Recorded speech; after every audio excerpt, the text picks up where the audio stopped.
Sifuna is our Secretary General. Na lazima aheshimiwe kivivyote vile. Mkiona tumenyamaza, Sifuna anaongea sauti ya chama. Secondly, I think you read the interview that Sifuna had Kenya Times recently, where he made it very, very clear. Being the Secretary General the spokesperson of the party, he clarified every issue. And since then, we have not seen any writing about Sifuna in the newspapers at all. Sasa wewe ni nani?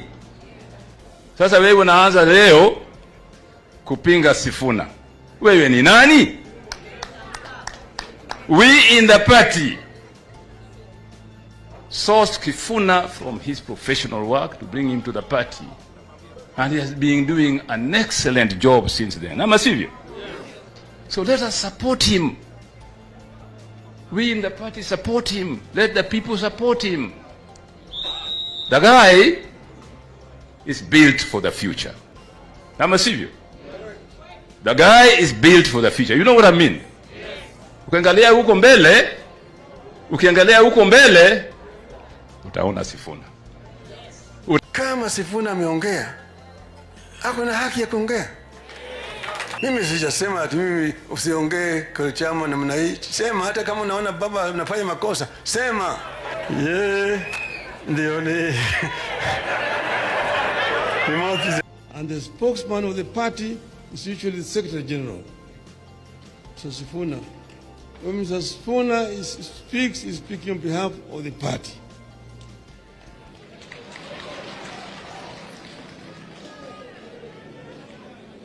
But then, in terms of all these parties, I think ODM has got a Secretary General. If you ask you who's the Secretary General of these other parties, it'll take you a little time to remember who they are. He's a wonderful individual, and it'll be a great loss not to have Sifuna as Secretary General.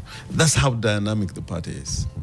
Because, you know, in a lot of political parties, you have formations, you have... Like ODM must be sure of what we want. We must be sure of what we want. And if ODM cannot produce a presidential candidate, then which party can produce a presidential candidate? Take Senegal. Who's told you that ODM will not have a candidate in 2027? Who has told you? You have not passed any resolutions as a party to say how we're going to go into the elections of 2027. So wherever you are, don't commit the party to some things which have not been discussed. Mi baba aliniambia hii, baba aliniambia ile. Lakini ile tunaweza kukubaliana yote ni ile alituambia sisi sote. Tukiwa wazi mbele ya umma. Baba alisema nini? Alisema tunadhifishe chama chetu kwa ajili ya uchaguzi wa mwaka 2027 tuweze kutoa na sisi candidate wa kuchaguliwa mwaka 2027. Hiki chama mimi ninavyowajua nyinyi, ninavyowajua nguvu zenu. Nimewaona bana. Nimewaona nyinyi. Now, ladies and gentlemen, according to the few video clips that I have begun with, the clip of one Professor Nyang defending Edwin Sifuna, the clip of one James Orengo defending Edwin Sifuna, the clip of one Raila Odinga before his death defending Edwin Sifuna is a very strategic move that I have actually deduced today from the ODM party. Why am I saying this? In the past, ODM before the death of Raila Odinga, Sifuna was so vocal against the William Ruto and Raila Odinga partnership. Sifuna rubbished the broad-based government every moment and every chance he got, speaking in public or even during the media interviews. The loyalists within William Ruto's government, and more so the loyalists to William Ruto, who are currently party members of ODM, including cabinet secretaries like John Badi, like Hassan Joho, were all calling for Raila Amolo Odinga to fire and kick out Edwin Sifuna as the Secretary General of the ODM party. Even the current party leader of ODM, that is Oburu Odinga, was on the front line to call for the resignation of the kicking out of Edwin Sifuna from the party. But allow me to come here now and ask you this question. Why do you think that currently, when Oburu Odinga has taken over power as the party leader of ODM, why hasn't he taken the step of kicking out Sifuna from the party? Why did Raila Amolo Odinga, amidst all the chaos and calls from different leaders, senior leaders and senior party members from the ODM party, who argued and called upon Raila Amolo Odinga to fire Edwin Sifuna, why didn't Raila Amolo Odinga take that step? And Raila Amolo Odinga showed the confidence he had in Sifuna publicly by embracing him and defending him every moment that he realized the leaders within ODM were.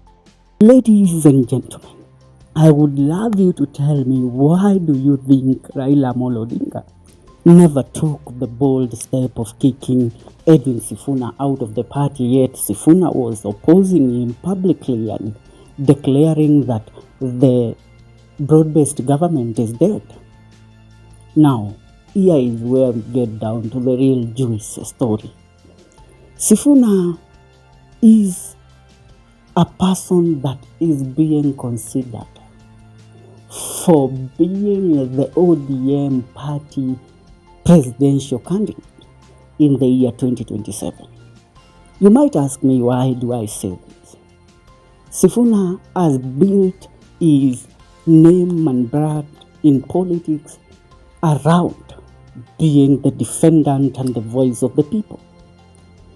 Sifuna, you also today during the 20th anniversary of ODM in Mombasa, when all other leaders did not want Babu Owino to be given a position to speak, Sifuna actually called Sifuna kutoka chama cha ODM, tofauti na mkutano wa wajumbe Kakamega. Mwingine watu wanaweza kufikiria wewe ni wazimu, kwamba unakuja mambo yako tu, lakini nyinyi ndio mnanituma kusema mambo ambayo nasema kule Nairobi. Oburu Odinga as the ODM party leader. Na kwa sababu ya hiyo, wale watu wako hapa leaders, nimetumwa na watu wa Malava, ya kwamba sisi watu wa Malava and James Orengo and Mama Ida Odinga together with Winnie and other individuals who are loyal and close to Raila, including Professor Anyang' Nyong'o, that they are not ready to exit the broad-based government right now. Reason being, there are some certain benefit the party ODM is enjoying in being inside William Ruto's government. But they shall not tilt to singing the songs of two-term or to singing the song of Ruto's re-election. But they shall say, we will support the broad-based government until when? Until the time that Raila Amolo Odinga signed, when the broad-based agreement would expire, and that is in the year 2027. And this is something that actually Badi, Joho, Wandai, and some other individuals, including Gladys Wanga, have cracked and realized that Oburu Odinga and Sifuna and Babu Owino, there is a deal, including also Winnie Odinga, there is a deal and there is something that they are actually working on that the other leaders within the party have not been brought into. And that is why today you saw Joho calling out and accusing ODM party of trying to sideline him together with the other leaders that were given to William Ruto through the broad-based agreement, Akina Wandai, Mbandi, and Oparanya and the rest. So they have actually realized. And let me tell you, Raila Amolo Odinga saw the future of these young men. Babu Owino, Edwin Sifuna, he saw the potential they had. And that is why, even after all calls made from William Ruto's side, made from within the party ODM by leaders that Raila Amolo Odinga had reared and grown in politics, like Akina Gladys Wanga, John Badi, and the rest, they all called for Raila Amolo Odinga to kick out Babu Owino from the party and to also kick out Sifuna from the party position that he holds as the Secretary General of the party. Because being the Secretary General of the party, you are the spokesperson of the party. But all along, Raila defended Sifuna, defended Babu Owino, and rubbished all the noises that were being brought by these leaders. It is because when Raila Amolo Odinga, the last public appearance he made and spoke of ODM party actually being able to front a presidential candidate in the year 2027, he was referring to Sifuna. You have heard of a rumor. Sifuna is in a certain coalition of MPs, a certain coalition calling itself the Kenya Moja Coalition with Akina Babu Owino, Gathoni Mushomba, Caleb Amisi. There was the rumor that this coalition was also fronting Sifuna as their possible presidential candidate. Are we together? Yes, they actually meant it. And Sifuna, several times in interviews, when he was asked on who he would back and support in 2027, he said he cannot speak about supporting another party bringing a presidential candidate, yet he knows his own party, ODM, is not short of leaders to become presidential candidate in the year 2027. Several times Sifuna said that. Why? It is because Sifuna and Raila had even come into this agreement. And one, Ida Odinga knows that. Winnie Odinga knows that. And that is why when the meeting was conducted between Uhuru Kenyatta and the Odinga family, including Oburu, Uhuru told them of a meeting that he and Raila Amolo Odinga held in Dubai a month prior to Raila's death, where Raila had revealed to him his plans for the ODM party about the 2027 general election. And Raila had agreed to settle on these young men to be fronted as the possible presidential candidate and running mate, Babu Owino and Edwin Sifuna. Remember, these two come from different communities, Mulembe Nation and Luo Nation, two of the largest voting blocks in the country. Luo Nation, Luo Nyanza, and Mulembe Nation. These people have gained the love and the support of the people. So Raila had seen that, and he was ready to capitalize on it, to add over the party to young champs that he believed in. And that is why you would see Oburu refused to kick out these men. He called them first. Did you see Oburu call Bandi? Did you see him call Gladys Wanga? They held a meeting with them. No, he called Babu specifically aside. He called Sifuna specifically less than a week after the burial of Raila Amolo Odinga. And they made the decision. Let's tread on the broad-based government right now until when the time is right for us actually to show our teeth. I'm telling you, you are not ready for what is coming here in front and what is going to be brought by this ODM party.